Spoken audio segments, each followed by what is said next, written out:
Hi, I'm Donna Fisher-Jackson, and I wanted to read you an excerpt from my book, Clara and Irving, A Love Story of Past Lives.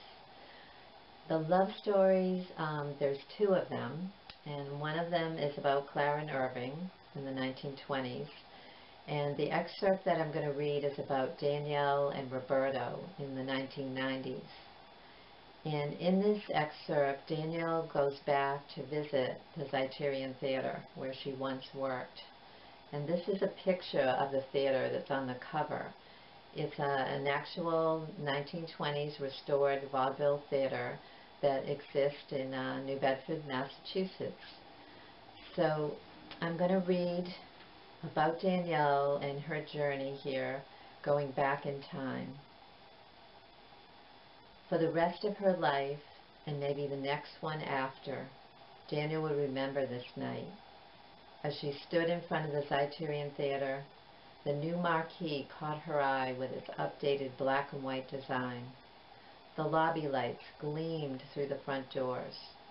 The gold-framed cases still hung on the marble walls filled with the upcoming show posters.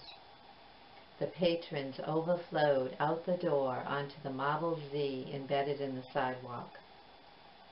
Danielle waited in line with her sisters Emma and May and her niece Lily to see the musical Cats.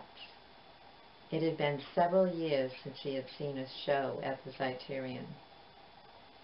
In the lobby, Danielle snuck a peek at the box office, longing to see those familiar black curls.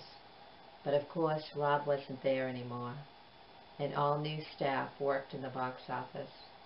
The lobby bar now had professional bartenders mixing up the drinks. An usher guided her family to their orchestra seats. As the theater lights dimmed, Danielle tingled with anticipation, like she always did watching a live performance at the Z.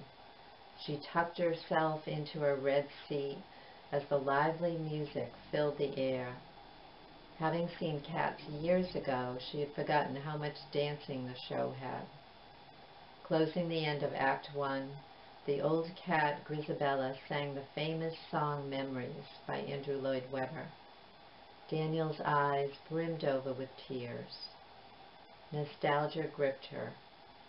She had only worked there 6 years, but the memories had left a lasting imprint that still lingered. I'm going to end on that note, but you can read more of the book on Amazon. You can read a couple of the early chapters, and it's available in a print and a Kindle edition. And I really appreciate you taking the time to listen today, and I hope that you will enjoy the book. Thank you.